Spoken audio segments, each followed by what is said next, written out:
This is Nate Richardson. I will go ahead and join you for this exploration of Earth's tilt and seasons. So I put together this PowerPoint on how we're going to explain this to students, and let's get started.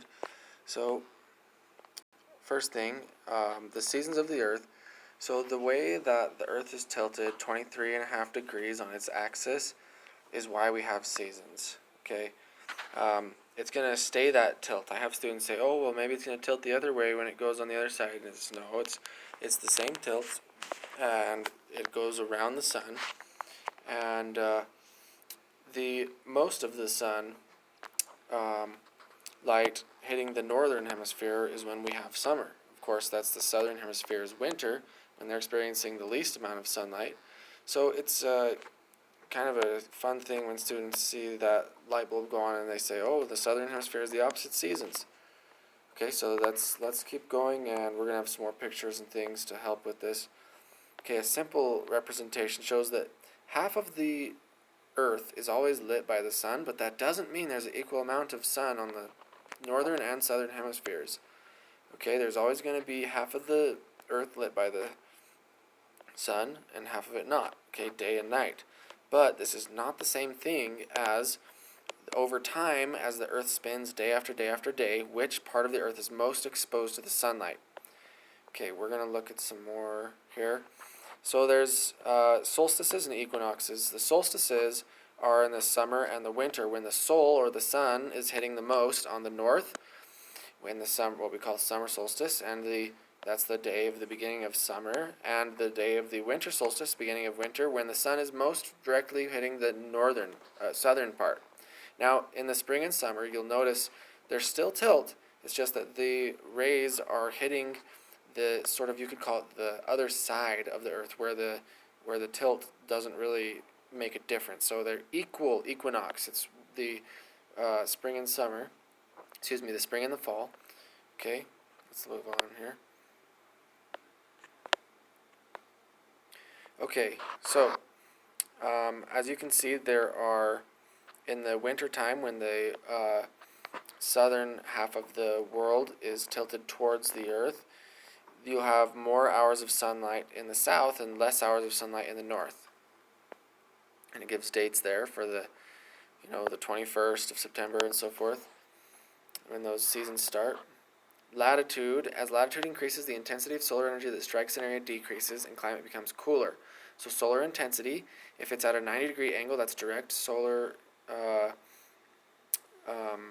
contact, and when the Earth is tilted, that direct ray is going to hit on the northern hemisphere in the summer. In the spring, that direct ray is going to hit throughout the Earth, equal at the top and the bottom, so the direct ray is going to be in the middle. Let's move on here. Okay, zones. As you can see, there's temperate, tropical, and dry zones, polar zones. Okay, near the equator is most often where you're going to get the most sun, so that means that is the tropical, and then you have the temperate above and below the tropical, and then above the temperate is the polar. You could also throw in a subpolar. You can break it down depending on how deep you want to go. You'll also notice there's a degrees latitude of where these things are happening. 66.5 degrees north and south latitude is where we get into starting the polar zones. Okay. All right, Earth's orbital motions. Remember, there's precession, there's orbit, and there's revolution. Okay, the Earth going around the sun is revolution. The precession is the Earth's kind of spinning like a top over something like 26,000 years. And I believe it says here, if we zoom in a little bit, let's see. Okay, it's a little difficult on this phone video we're doing here.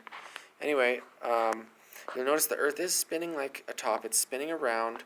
It's spinning on its axis as it goes around the sun in the revolutions. Let's see how we're doing here. Okay, a little over time. This is a really good picture I like of the different zones and the rays of the sun. Okay, this would be You guessed it, the winter, because most rays are the direct rays are on the southern. This is just a surface temperature chart. Okay, another chart. Let's see here. There we go. Another chart of the. Okay, so we call the Tropic of Cancer the top line that demarcates the difference between the tropical and the temperate. So between the Tropic of Cancer and Capricorn is the tropical, and above and below those are the temperate zones.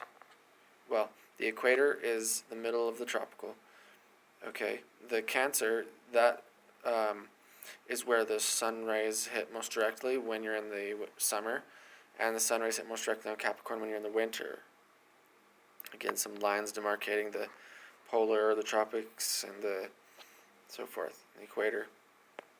Okay, thank you for joining me on this introduction to why we have seasons and Earth's tilted axis.